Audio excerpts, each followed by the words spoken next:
We are recording. We out here, you know what I'm saying? Yo, we're here. This is the return of the KQ podcast after almost a year. We're back with a different look. We got myself, of course. We got Scopy, same avatar emoji. And then we're joined, and I think wrong side, Isaiah. Wrong side. Wrong side. It's pointing to the wrong side. Doesn't matter. I'll edit it in later. Okay. See, on my side, you're on my right side. For me, you guys are like Isaiah's on the top left and Broky's on the top right. I'm this way to you, and I'm pointing at you now. Maybe because I'm mirrored, but okay. Yeah, it doesn't matter. We're joined with Roki. What's up, gang? Welcome, man. Welcome. No, thank you. I'm actually happy to be here. It's something that I've talked to Scopy about a couple of times previously about trying to do a podcast with you and him. And I'm actually really grateful to be here, and I'm excited to talk about the things we're going to talk about today. Yeah, and we definitely got a lot of stuff to talk about. We're going to talk about everything ranging from the video games and stuff that you guys play, which I'm going to ask you about in a minute.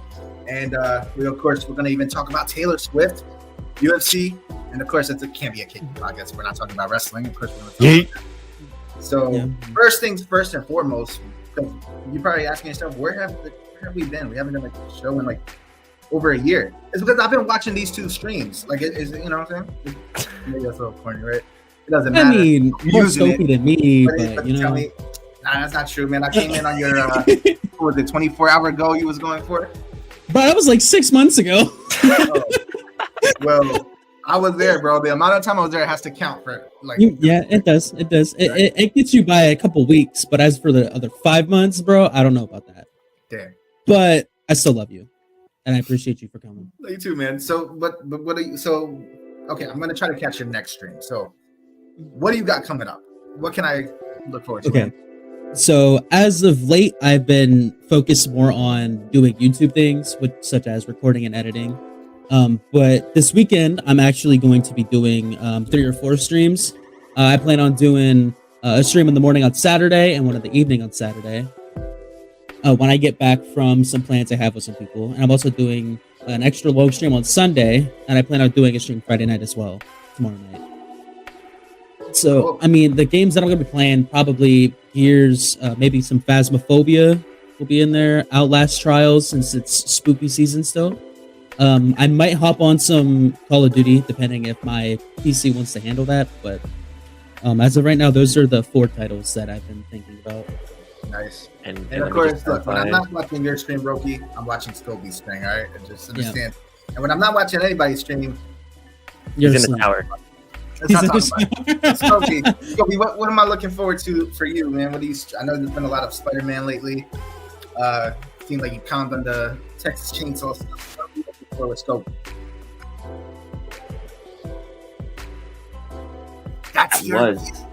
That was the fixation, and then the game had some issues. But you know, it's okay because they did some things to it, and they buffed the side that I like for XP games. So yeah, Texas Chainsaw Massacre, most likely, since it's spoopy season, it's going to be the Dirk Pictures anthology. I believe it's The Devil Within Me. That's what it's called. It's a co-op horror game. It plays like a horror movie pretty much, and they're pretty fun. Is it one of those games like dang, what was the game called? A Way Out, where it's multiplayer, but you play like side by side? Where like half the screen is one person, the other half is the other. It's kind of like necessarily. Is it a game kind of like that? Dang, I want another one of those games to come out, bro. It takes two. It Takes Two is out. But anyways, Texas Chainsaw Massacre, Devil Within Me, Spider-Man 2. I'm going to be playing that again because they're going to be releasing New Game Plus. So you know, if you like Spider-Man, you know, hit me up. And then I'm also going to be streaming me kicking Isaiah's Candy Cooter all the time for this whenever we play it. I'll probably stream it, you know, if he wants to showcase that, you know. But definitely for the finals, for our little league that we got going on. Yeah. Because I'm confident that it's going to be me and Isaiah in the finals, and you already know this rivalry goes back to freaking 2K 16 or 17. Nah, 14, 13. Jeez, man. Listen, 12 probably. No, I think it was 13. I didn't play 12 Yeah. with you. But look, I'm not gonna let you sit here and lie to our people. Like, this is the KQ podcast. We're supposed to spit real facts out here. You're here talking some nonsense about how you've been beating me. Listen, it's a rivalry in a sense of it's the same type of rivalry like my Jets have had with the Patriots. Like, Very one-sided. we're gonna play all the time, but except the Patriots are always gonna beat us. Even this year, they beat us when we're supposed to be the better team. And I'm the Patriots in this Right. scenario. It's very one-sided. No, this is the only time I'll ever be anything Patriots is right now. Dang, Dude. New Jersey's gonna neglect you. New Jersey, They're gonna disown you. No one cares about New Jersey. Listen, We all know the Jets are from Jersey. yeah, they are, but they're not really. They don't claim New Jersey. So what does that tell you? That they don't like you. Last I checked, it was New York Jets. I know, it's a joke, bro. Because you already have the Giants in New York. And like the Jets Stadium is in Jersey or whatever. Something like that. So they're called the Jersey Jets. Okay. Well, one more thing to plug. I do have a YouTube channel. Oh, okay. And I do make, for now, I make Texas Chainsaw Massacre patch update reviews, or I'm just reviewing over the patch notes and stuff like that. But I do have a special near and dear to my heart project that I've been working on that I'm probably going to rewrite the script for, but it is related to The Last of Us. So if you guys like that, this is a heartfelt project that I'm working on. So that'll be coming up in the next coming months. Okay, please don't be mad at me, but I have never played The Last of Us. Doesn't matter. You're an Xbox kid. I understand. Don't be mad at me, but you're not PlayStation 2. surprised that I didn't play even much. I played like 15 minutes of the first one. That's about it. He said, "Okay, I'm bored. Back to wrestling." Yeah, I mean, I will say this. I'm looking forward to that Walking Dead game you talked about. I didn't even know that existed. I didn't know it was coming, and I looked that up. That thing, it looks really good. Like rewriting the story. Yeah. That's awesome. Yeah, so you get to play as Rick Grimes, and I believe that you're playing it through like the beginning of the show and where the comics took place at the very start. And I'm kind of curious as if you're gonna play as Rick throughout the whole game, or if you're gonna create your own character and be a part of the regular trailer, not trailer, but like the first camp that Rick finds himself at after he comes back with the group. I'm excited because I'm a big fan of The Walking Dead in general. I've seen the movie half a dozen times, or the show a half a dozen times. I've played through the Telltale games like maybe half a dozen times. Like, I'm just so invested with everything that has to do with The Walking Dead. Like, and everybody always talks to me about how they messed up here, messed up there, and it's like, yeah, but they never gave up on the show. And it's had numerous spin-offs that I have seen as well. You got the Walking Dead. You got Fear the Walking Dead. You got the Walking Dead Daryl Dixon. You got the new Rick and Michonne spinoff coming out.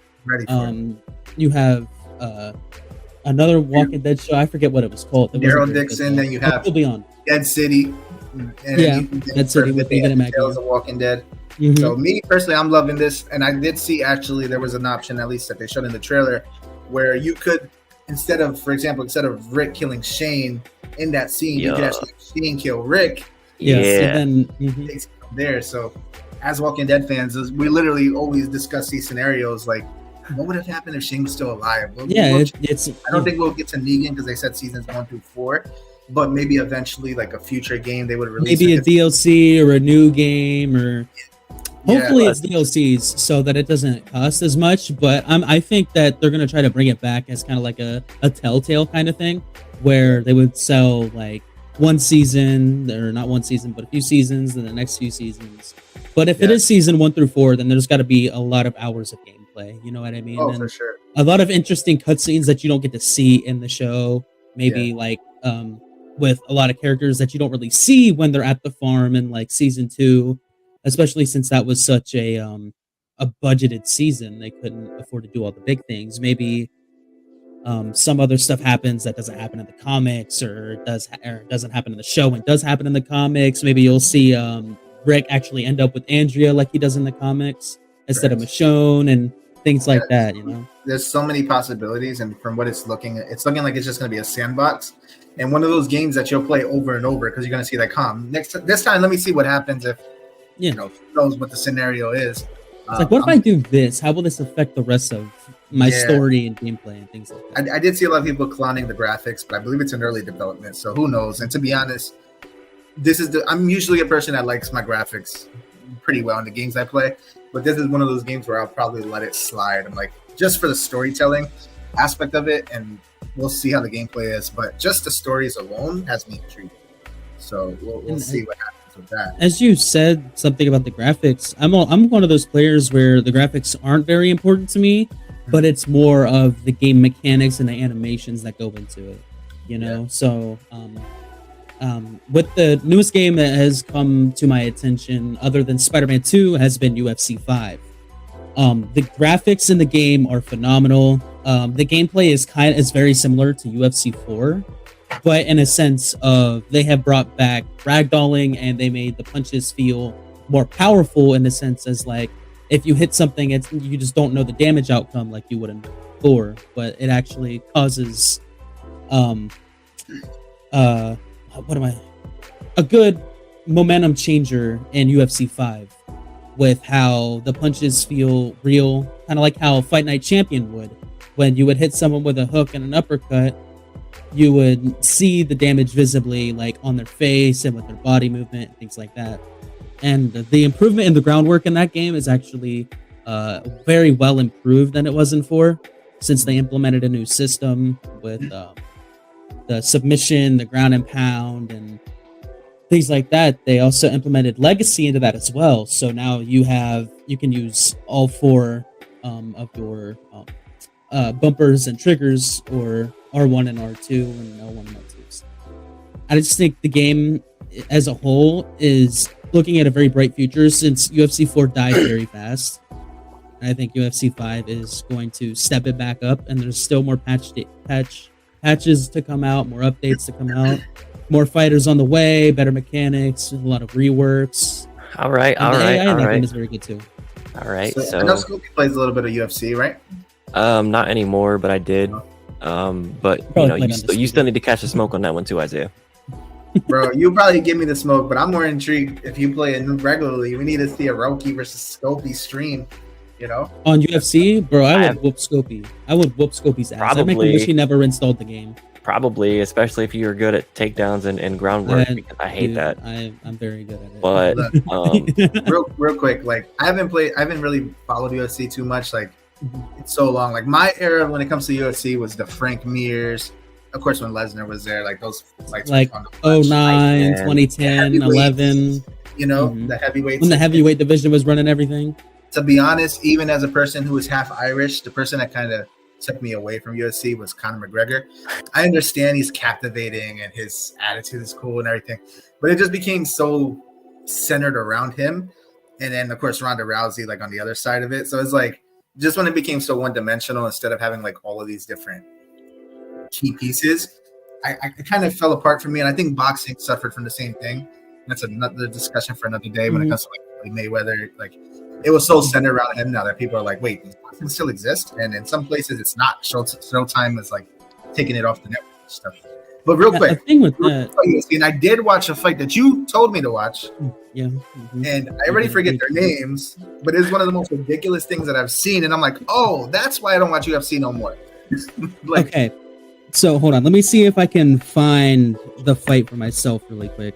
Yeah. So the fight at hand was, I believe, let me see if I find it yet. It was Johnny Walker versus Magomed Ankalaev. That was the fight from UFC 294 that happened last Saturday. Yeah. And if the people who do not know, the fight was stopped at the end of the first round or beginning of the second round, somewhere between there, because of an illegal knee that was hit by Ankalaev. And Johnny Walker was talking to the doctor, pleading his case on whether or not he could still go. And the doctor was coming out with concussion protocol and things like that.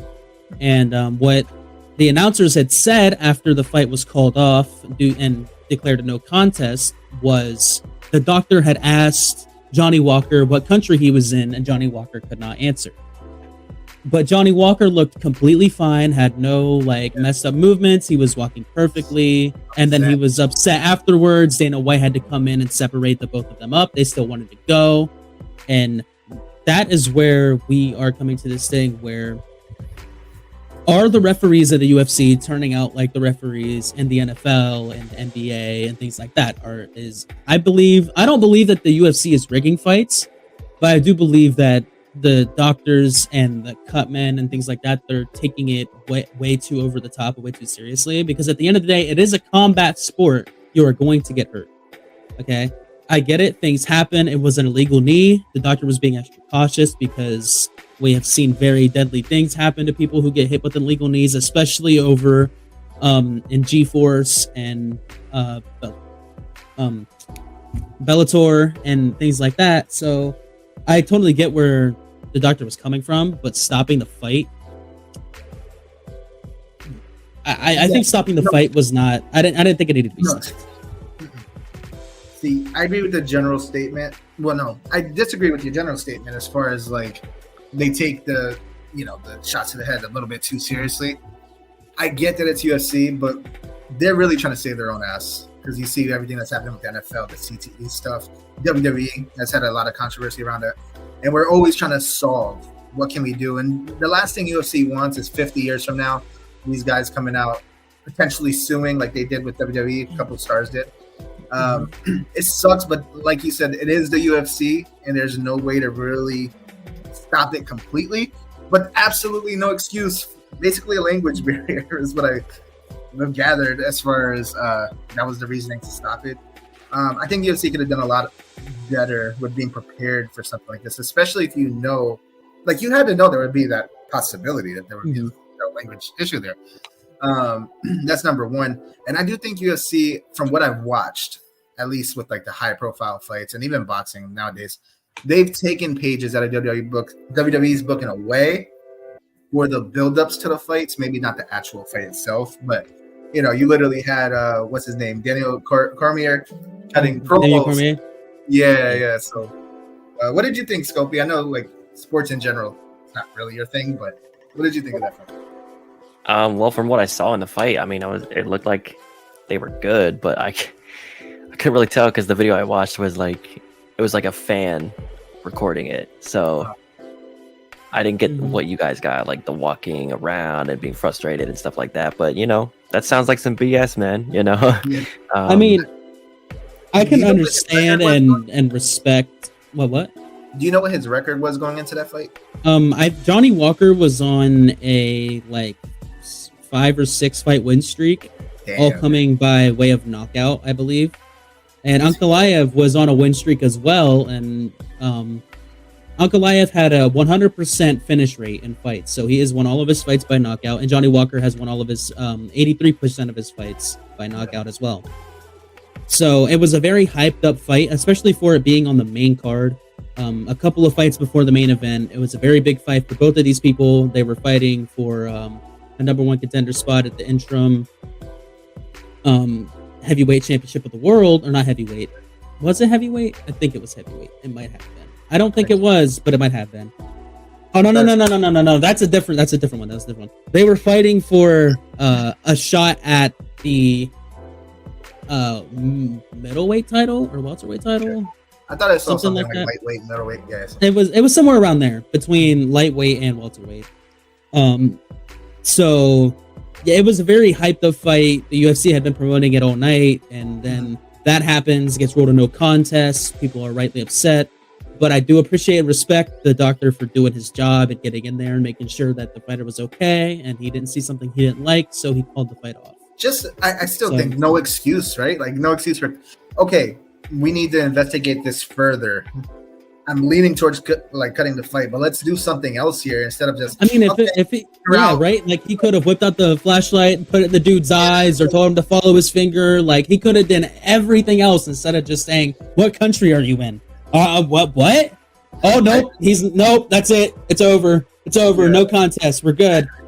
I saw I didn't understand that. I didn't like that either. And then it really turned me off. I didn't stay and watch the Alexander Volkanovski fight, and I was really looking forward to that fight for a while. If you guys do want to know the ending to that fight, Alexander Volkanovski got knocked out in the first round. Mm-hmm. So that kind of happened as well. That was a championship fight too. That was a championship fight. Man, that's tough. And now, if I can pull this up really quick, the next main card is going to be it's UFC 295, and the headline for this card is Yuri Prochazka versus Alex Pereira. So it'd be Yuri Prochazka and Alex Pereira in the light heavyweight division. This is for a number one contender spot to fight for the title, I believe. Mm-hmm. And the heavyweight interim title belt is on the line in that pay-per-view as well. But that is not the main event. The heavyweight division is the main event, and the heavyweight interim title bout will be decided in the co-main event with Sergey Pavlovich and Tom Aspinall. Tom Aspinall is a very good fighter. He's ranked number 4 in the entire world. He is a very good fighter. He's good at knocking people out. He's good on the ground. He's good at keeping his distance. And Sergey Pavlovich is currently on a 6-fight win streak with 15 first-round finishes, all coming by the way of knockout. He has 15 fights, all coming in knockout in the first round. That might have to be one that I watch personally. Like, you might have brought me back to the sport a little bit. This is a year for me where I also got it back more into the NFL again. Maybe you'll bring me back to the UFC as well. Maybe we'll talk about that. This is a very big year in the UFC, especially with like all of these new people coming out. Like for a while, it's Paddy Pimblett and Sean O'Malley's becoming relevant again in the bantamweight division. And a lot of the older people are like kind of rotating out now. Connor has only a few more fights left. John Jones just got injured again, so I don't think he's gonna be doing a bunch anymore. So a lot of the guys who would be on the undercard and at the beginning of the main card now are coming up into the main event, and they're all getting better and more experienced. So watching the undercard, like Friday night on ESPN, the Friday night fights and things like that, you're seeing these young people, especially on the Dana White's number one contender series, and people like in the Ultimate Fighter. You're seeing all of these people, like these fighters, come up and rise through the ranks and just continue to get better and better until it pays off. So like Tom Aspinall, he's not on a win streak right now, actually. He has 12 first-round finishes. And in total, 3 of wins have come by submission, and 10 of his wins have come by knockout. So a lot of his fights are very explosive and fast-paced as well. So I think this interim title bout is going to be very good, especially if Yuri Prochazka wins. If Yuri Prochazka wins and he goes on to fight Tom Aspinall, that's going to be a very good fight. And the same thing if Alex Pereira is going to fight either 2 of these guys. It's going to be an amazing bout. Okay.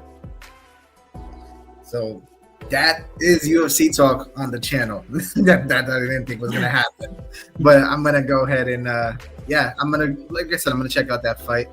But of course, UFC isn't the only thing we're gonna talk about today. Yep. Skoki's like, bro, let's get on with this already. He's like, he wants the wrestling, bro. Why don't we move this to wrestling? No, I do enjoy UFC. I don't watch it as much as I would like to. Mm-hmm. UFC in Scobie's mind is uncomfortable for conversation. That's what it is.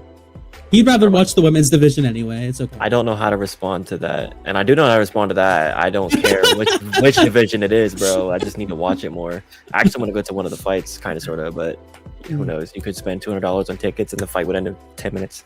I mean, that's what you go there for, bro. You never know what's going to happen. That's the joy about the UFC. You never know what's going to happen. You don't know if it's going to go the distance, if someone gets knocked out or submitted, or gets doctor stoppage. Like, anything can happen in the UFC, bro. It's the same way with the NFL and the MLB and the NBA. Anything can happen at any time. Apparently, because it could even get decided by a language barrier. Exactly. You know what? All right, I'm going to turn my air conditioner. Give me 1 second. But the next language barrier that I don't really have an issue with is WWE because I can talk WWE language. I know Yeah, that. yeah. Let's go. Let's go. You know that it's time. Listen, so I asked you guys a couple of days ago. One thing we always talk about when it's me and Scopy, we're always talking about who's being booked better, who's being booked badly. So naturally, it just has to be added to the podcast. And you know, we talk a lot, so I'm gonna give my voice a break. I'm gonna give Roki's voice a break. Scopy, I want you to tell me who has been booked. Maybe not the best, but one of the best bookings for you right now. Who's got your eye? Well, for those who don't know, I'm a huge LA Knight fan. So seeing him in a bloodline feud, I think he's being booked pretty solid. They're kind of like making sure he gets the right wins, and they're putting him in these feuds, giving him time on TV. He's cutting the promos. He's making sure that he is looking like their next star, which they should be doing because he's hot right now. You know, he's white hot, and I think LA Knight is a good selection. Right. Yes. Seth Rollins, I think he's been booked great, and recently because of Seth Rollins, I think Shinsuke has been booked better than he has in a while, especially with Rick Boogs going out of commission due to injury and then him getting released by the company. Yeah. I really like that team. They had nice chemistry, but you know, stuff happens and whatever. But yeah, glad Shinsuke got put in a very, very powerful position against Seth Rollins. I legitimately thought that he was going to beat Seth for one of the matches. But yeah, so LA Knight and Seth Rollins have some pretty solid bookings so far for me, at least. And is there a mid category? Like it's kind of like not bad but not good. We can do mid, we can do sub mid. This is our show. But rewind on the Shinsuke Nakamura thing. It's actually really cool that they threw him in that kind of feud after him just coming back from an injury, especially after me and Scopy saw him at a dark match after SmackDown one weekend. We saw him. Who'd he fight? LA Knight, was it? I think it was LA Knight. It might have been. I can't remember. You'll have to look at the videos because I deleted. It was before they started pushing LA Knight as a face, because LA Knight was still a heel, you know, whatever. And the crowd, it was in Columbus, Ohio, and the crowd was very nice for that match. They were like, every time LA Knight did something, like they were like, yeah. So it could have began there. That's right. Yeah, he did the LA elbow. It was that was pretty sick. Everybody was saying what everybody's saying. LA Knight, Anyway, so mid booking for me. As much as I love this person, like I've been a fan of this person for a couple of years, and I as soon as I say the name of the person, Isaiah's gonna be like, yep, true, valid. You said Liv Morgan, I swear. The person who has mid booking to me, which it's not good, but it's not bad. It's kind of like Rhea Ripley. Like, understandable. It's hard for her for so long. It was hard for her to have a real challenge after Charlotte was done. And you know, Bianca's out of the picture. She's doing whatever. Becky is on Raw, and I mean NXT. Yeah, NXT, and I don't know. They're both on Raw, but whatever. So you know, just avoiding it. Yeah, and honestly, Zelina versus Rhea was a good match too in Puerto Rico Backlash, but like I did not think for a second that she was going to win. Like I knew Rhea was going to have a long title reign, which she deserves, but she also deserves better booking and better opponents. Which leads me to my bad booking. Okay. Bad booking is first and foremost Io Sky, and Isaiah already knows I'm a fan of hers.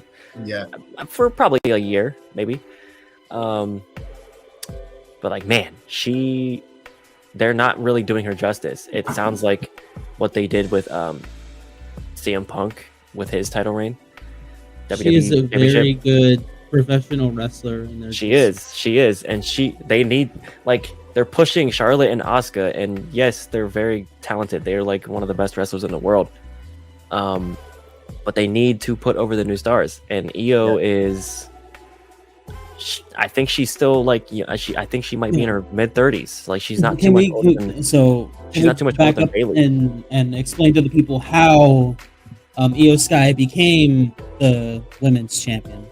Well, if you don't know, she was women's Money in the Bank winner, which allowed her to carry around a briefcase containing a contract, which you could cash in on any championship you wanted in the women's division. And she cashed in on Bianca at any time, anywhere, whenever you want. And she cashed it in on Bianca and Charlotte and Asuka's triple threat match, which was a clean finish. Very good clean finish. It had a rough. Yeah, I remember it was like most of the match was rough. My turn type match. Yeah. Yeah, it was rough most of the match. Like in the very beginning, for like the first 5 minutes of the match, it was great. But after that, it was rough. But the best thing, Io Sky cashing in. She got a huge pop, and I was so happy for her because the Puerto Rico crowd at Backlash really, really, really loved her, and I was like, yes, yes, yes, recognize. So acknowledge her. Yes, acknowledge her. But they need to put her over more, man. Like she feels like she's at the third wheel. Scope's tribal queen against Asuka and Charlotte and stuff. Like we get it. They're established. Io's not really established. Like that's the whole point. Yes, her and Asuka have gone 1-on-1, whether it be in a multi-women match or an actual 1v1. Yeah. But she had to get the win with Bailey's assistance, and she even told Bailey like, "Don't come out, that's part of the story." Mm-hmm. But still, like, you need to put her over, man. She's great. Come on. And then the other person I'm gonna say, and then I'll pass the mic to you guys, is freaking. She's not even being booked right now. Xia Li. She's a martial artist. Like she's won tournaments. She's a champ. She's got the right belts that she needs to be a martial artist. You know what I mean? I wish they booked her right. Does she wrestle with a style like Shinsuke does? I don't more think physical so. and methodical. And the crazy thing is, you got to go back in time because they barely put her on TV. Yeah, I mean, really like a YouTube search. Yeah, I mean, she can be kind of physical. Like the last appearance she was in, I believe, was a women's tournament for the women's championship, I think. But I believe she got knocked out in the first round, if I remember. No, she survived. It was like a gauntlet match. She survived, I think, 2 women, and then the third was, I think it was Dewdrop. Did you say? I hate Dewdrop, bro. was your comparison AJ Styles for her? You said Shinsuke. Oh, Shinsuke, because I actually feel like AJ might have been, because she has like a little, slightly much less athletic. But AJ is more of a technical wrestler, but WWE likes him being the high flying type. Yeah, I mean, but if you go back and watch him in TNA, like he was a very tactical. Although he did high flying and he did all that crazy shit, he was still at the end of the day he was still the bottom of the bar, like very technical wrestler, like Daniel Bryan and Christopher Daniels. Like a very ground type, but it could go to the air if he needed to. Exactly. So, yeah. Anyways, Xia Li, I think if they booked her correctly, she could be put in a good feud for Rhea, with Rhea. Even though she's short, it doesn't matter. Size does not matter. Look at Rey Mysterio. Look at freaking Ricochet. Mm-hmm. Just book it, bro. Look at her portfolio. She can be believable. If you book her right. You know what I would have done with her?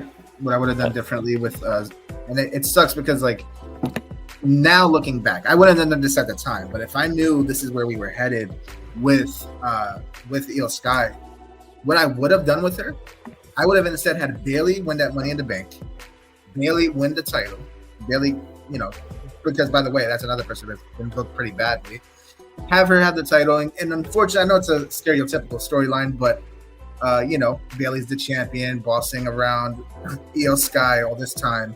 An eventual build up to a match between them and have Io Sky win that match. If you're going to have her be a third or a second wheel, there was no point of putting the title on her. There was no point of giving her that Money in the Bank win, aside from the moment, I guess. But as far as her being booked and her character development, I don't think it's helped her because now she's already reached the top. And you see her at the top, and this is what we're getting.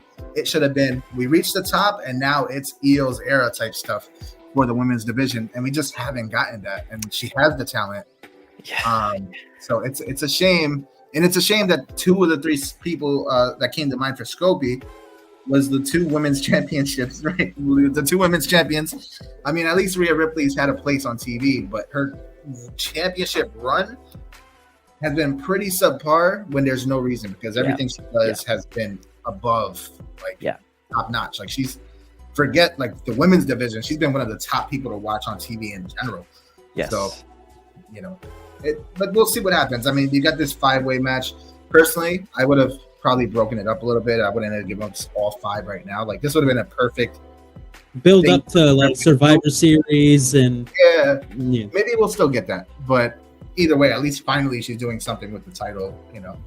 Yeah, because she's kind of been the tribal chief of Judgment Day, the unspoken tribal chief. All of the 5-way thing going on. I know we kind of talked about it in the group chat, but what are your guys' thoughts on Nia Jax coming back and being a part of this story, as well as Adam Pearce stepping into more of a bigger role on Raw and trying to show SmackDown?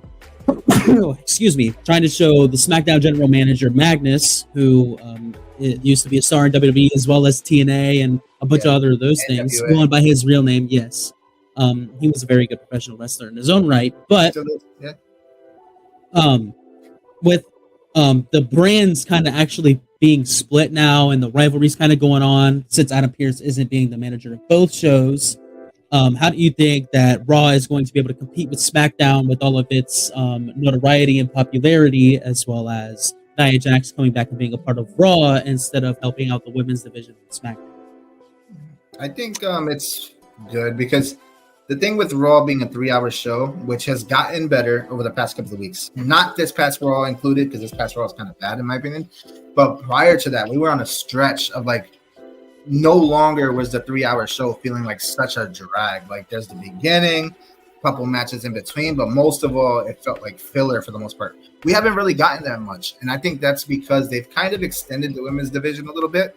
Now you're seeing more faces on you had Tegan Nox sometime, you had some and unfortunately she got hurt, you had Natalia. I saw Zoe Stark on TV again, which was Zoe good. Stark. You're seeing a lot more of the women's, like we were at a point once upon a time where it was literally like whoever was feuding for the women's title, that was it, and the rest were just like wandering aimlessly. They just didn't come out. They just didn't exist. And to be fair, you're kind of seeing that issue a little bit with SmackDown, because when Bianca Belair is not fighting for the title, or when Charlotte's not fighting for the title, they're off TV, you know. So especially Charlotte, Bianca just once recently, but we've seen it with Asuka. She's not fighting for the title, she's disappeared. So it's about extending that women's division a little bit and like using the stars that you have just as much as you will the men's, and it's paying off. Like, it made Raw really feel like, oh shoot, it's already the 3rd hour. Like, damn. Yeah, I think the way that they could fix all of everybody not being on TV is to just have a tournament for every title in WWE, and possibly bring back like King of the Ring or something, and the winner of the King of the Rings tournaments would be able to go and have a match for the title, kind of like what happened with King Woods. King Woods, he won the King of the Ring tournament. He then fought for the title. He lost, but he went and fought for the title. He gave it his heart. Everybody wanted him to win, cheering him on, New Day style. By the way, which was a good match. It was a very good match between. We saw it live. It was a very nice match. It was very good. I thoroughly enjoyed it. I thought it was the best match of the night, in my opinion. But he didn't win. Everybody was cheering him on. Everybody wanted him to win, but unfortunately, he came up short. So I think that's kind of how they could resolve a bunch of the people not being on TV and trying to increase the ratings after pay-per-views and things like that.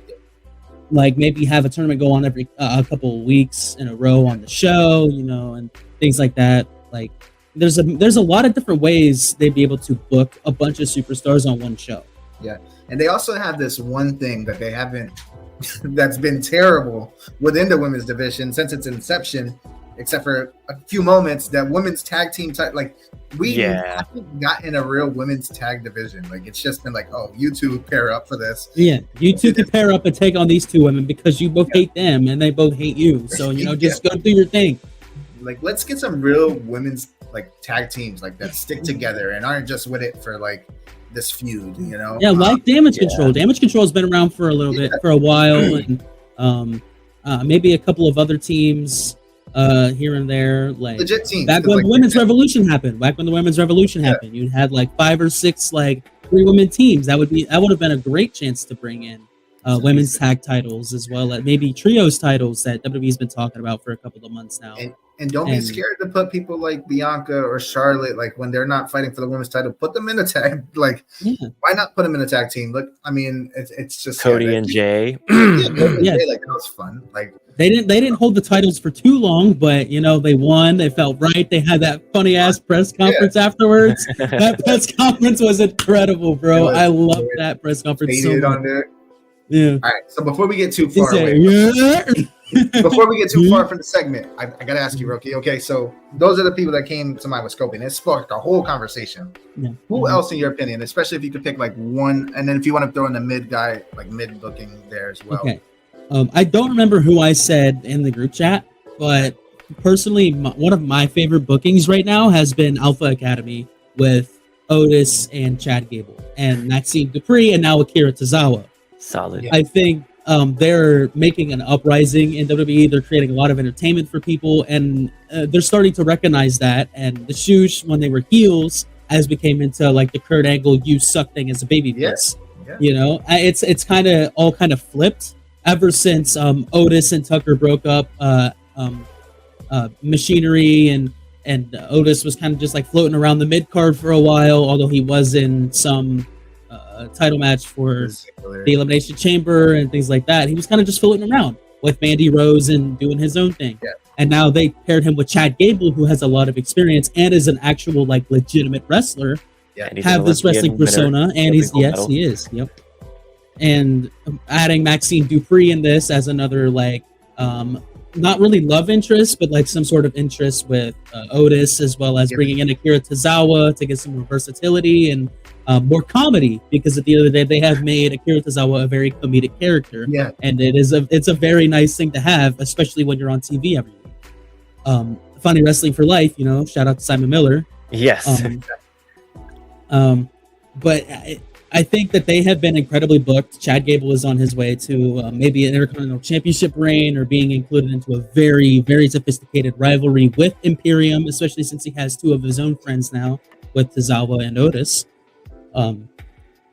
And I think that team as a whole, that group as a whole, is going to ascend to the high mid card for tag team titles, bring those back to relevancy again ever since Sammy and Kevin lost them. They've been kind of floating around too, like you said earlier, with the Jay and Cody type of thing. They've been kind of floating around, so maybe we could get a couple of months of just like actual tag team wrestling. Kind of like what was happening with AEW when they first started. They were all about the tag team wrestling. I'll tell you what might be interesting.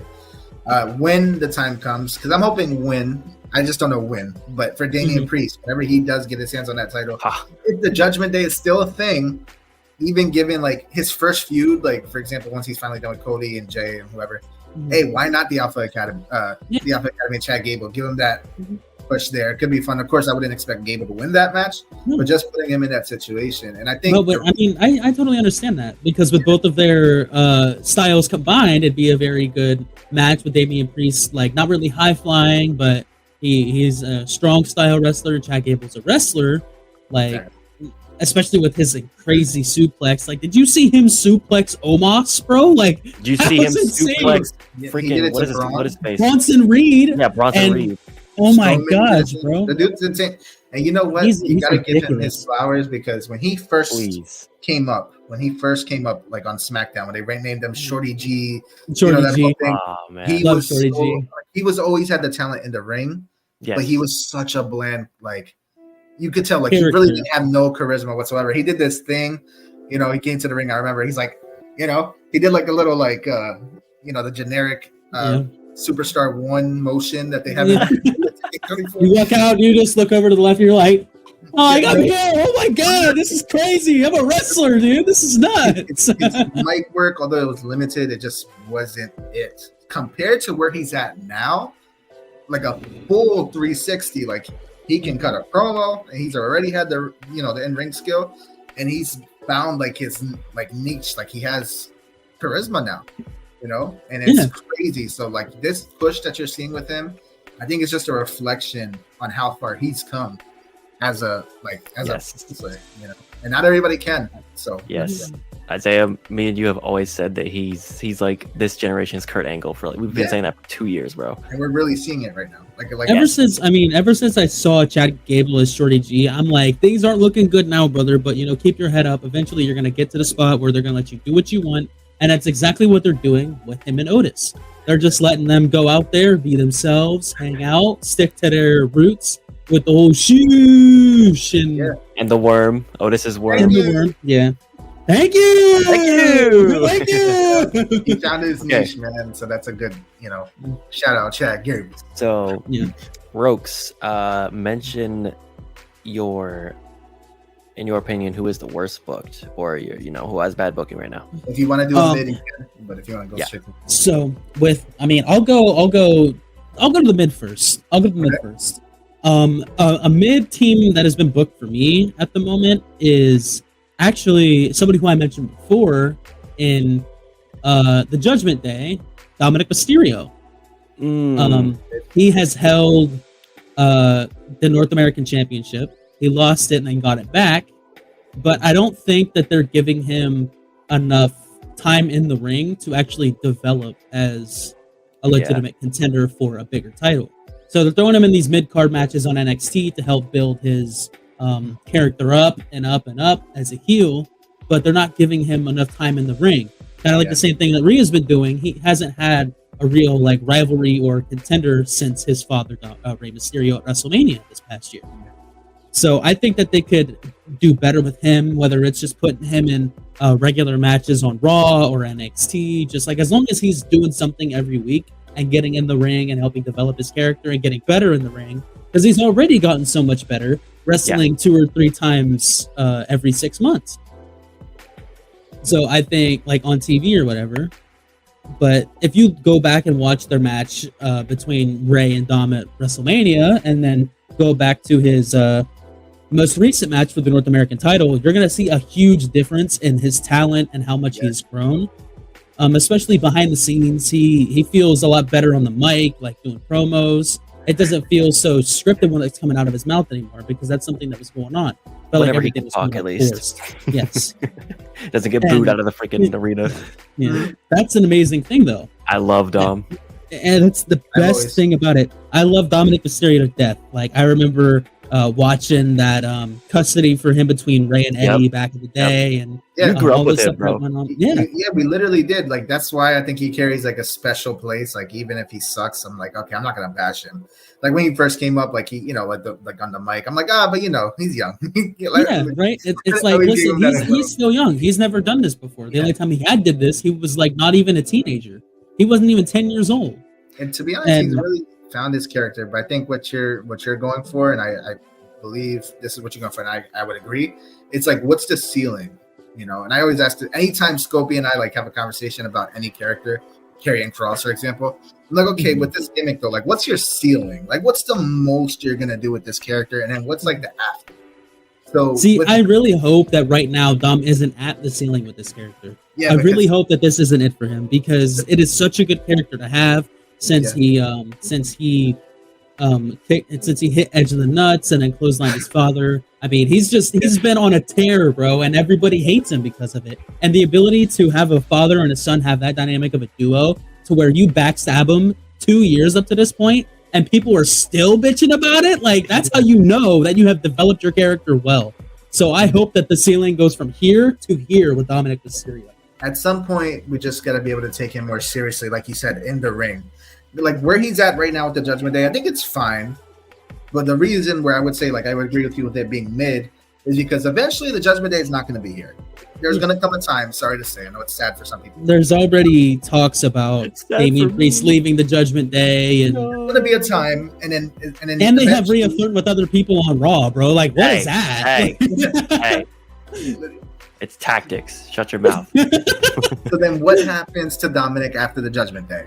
So this is where you need to establish him at least as a solid mid-tier talent. Give him more of the Eddie. US title, Intercontinental title. Let him be a scumbag. Slick talent, like the the Eddie Guerrero type thing. He's already got the look for Christ's sakes. Like, I think he has a chance, but yeah, as of right now, I just don't see it. If the Judgment Day gets cut off, Dominic eventually that heat is going to. He's gonna fall out of the card. He's gonna end up being somebody who's just on Saturday Night Live or like a useless dark match pre-show and. Yeah, because by himself, who's he gonna feud with? Like seriously, that we're gonna be like, oh yeah, like this gonna be. Unless like somehow something happens within the Judgment Day where Dominic and Finn or Dominic and Damian end up getting in some sort of rivalry, or JD McDonough, who is now on the Judgment Day. I feel like that could be a nice little rivalry too, especially if it includes something that happens between him and JD and Rhea, or JD screwing Dominic out of a title or something accidentally, and it's only a matter of time before Rhea turns on Dominic. Only a matter. Yeah. Listen. Hear me out. Two choices, right? This is what I'm thinking. Let him cook real quick before Roki gets onto his badly booked talent. Let me cook real quick. So look. I'll let you cook. Chef Scopey. Tell me what's up. Whenever, okay, look, like. Can't wait to hear it. And in these two feuds, Dom could like work on his in-ring skills in the feud, right? Or maybe he feuds after he's better in the ring. But the feuds I'm thinking of, both men have wives in the business, in the same company. Okay. Yeah, I see. Like, what's he about to say? Are you gonna say Seth Rollins? That's one of them, right? But the other one is Ricochet. Let Dom be a freaking scumbag. Like, let him do some messed up stuff to their wives. I'm not saying like. Logan Paul already did that with Samantha Irvin. If you didn't, did you watch Raw? Worse. Scobie, did you watch Raw?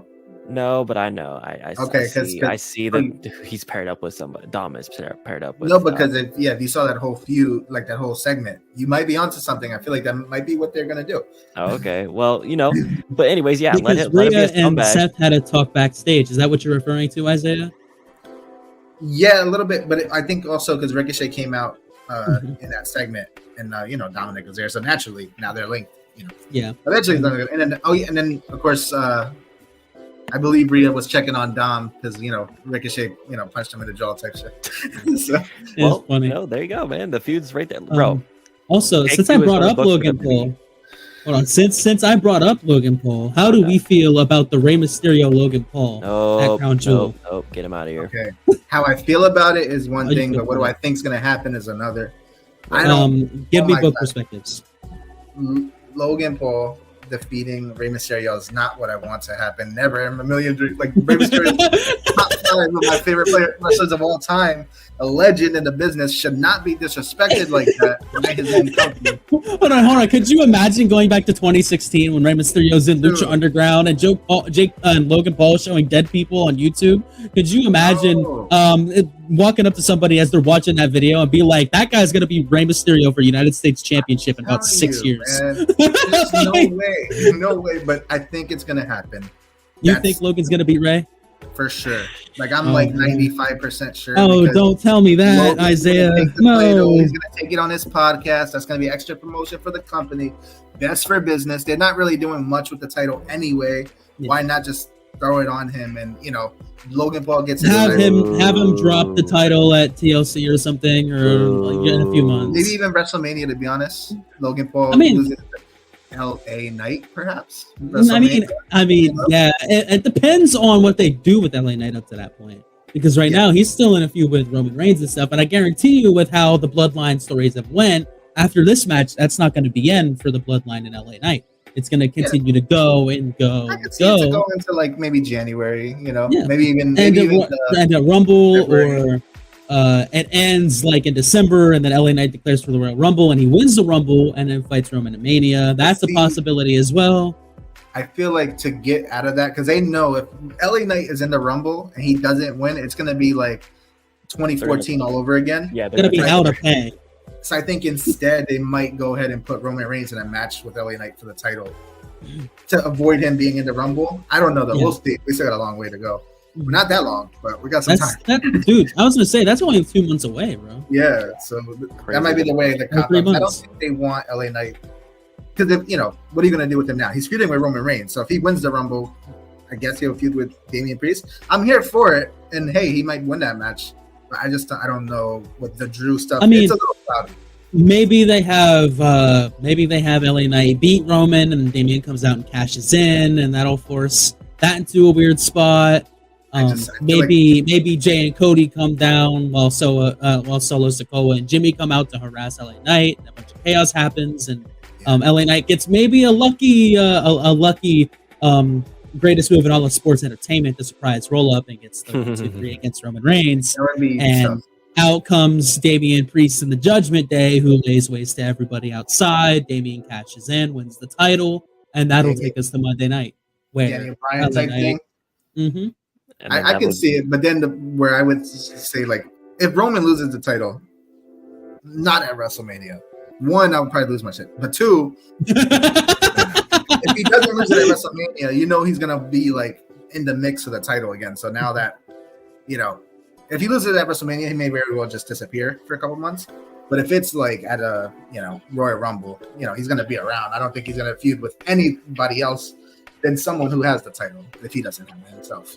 Right. So I think it's getting to the point to where everybody wants Roman to lose the title at any cost. Like, they don't care how he loses the title; they just want him to lose the title because they want to see him lose for the title, not because they need to for the business to survive, but they just want to see what would happen if Roman Reigns lost the World Heavyweight title. I think it's something they've been building up for so long. It's been years at this point. They had us at WrestleMania with Cody Rhodes, and they had us earlier this year with Sami Zayn. And you saw the pop that they got when Jimmy and Jay won the tag titles, and you also saw the pop when the Bloodline Civil War happened, and you saw the big pop that happened when Roman got pinned for the first time in like 2,000 days. Yeah, they're fiending for it. Everybody's looking forward to it. It just depends on when they shoot the shot to make it happen. Look, here's what I think. I think it's going to happen at WrestleMania, but I do think there's one person that can cause Roman Reigns to lose his title, and that's The Rock. No, he's not going to defeat Roman Reigns for the title, but if The Rock comes out November, January, he goes to, whoever, Nick Khan, I don't know. I know Triple H is creative, but I don't know who would be responsible for getting The Rock in there. And he says, hey, I'm good to go for WrestleMania. I could see Roman Reigns losing the title because that match does not need the title. Because if Roman Reigns has the belt and he's facing The Rock at WrestleMania, we know, oh God, he's going to win again. He's going to. That is a possibility considering The Rock was back like not even a month ago at the moment we're recording this. So, it's very well a possibility. Yeah. But bouncing off of that kind of topic now, Isaiah, let's get to your good, the bad, the mid. I think we get your worst? Give your bad, Roki. Yeah, what's your worst? We didn't get my bad? We got my mid. We didn't get my bad. Oh, man. Slacking. Dang. Who is someone that... You don't want me to get to my bad because I got to rant. Oh no! Yeah, we're gonna skip your bad, bro. We're gonna go straight to the Crown Jewel pay-per-view matches. All right, we're gonna skip it. I'm just messing with you, bro. My bad would probably have to be it's someone in the women's division at the moment, and it's somebody that I think they could really be doing something more with. Okay, it is not a former women's champion, but it is a former women's tag team champion. Oh. All right. So looking back at all of the tag team champions, I think we could be doing more with Bayley. Okay. We could be doing more with Bayley. I say this because she's the leader of Damage Control. She is the leader of Io Sky and Dakota Kai. Dakota Kai, beautiful, amazing wrestler. She's so beautiful in the ring. She's great. She's older, but she's great in the ring. Yeah, she's like 38 or something. No way. Or 40 something. Yeah. Dakota Kai? Yeah, she's like in her late 30s, early 40s. She looks my age, dude. She's old. No Damn. way. Oh yeah, okay. 35. Oh snap. Okay. But someone I think we could do more with is Bayley. She is a former women's champion, so I got that mixed up. But I just feel like ever since she abandoned the hug gimmick, she's kind of just floated around a little bit. Some main events, some like vacations, injuries, and just a lot of stuff that doesn't really include her. They put her in these rivalries, kind of like with what's going on right now with the whole Bianca and Charlotte and Asuka thing. If they're not fighting for the title, Bailey's not really off TV, but she's not having any meaningful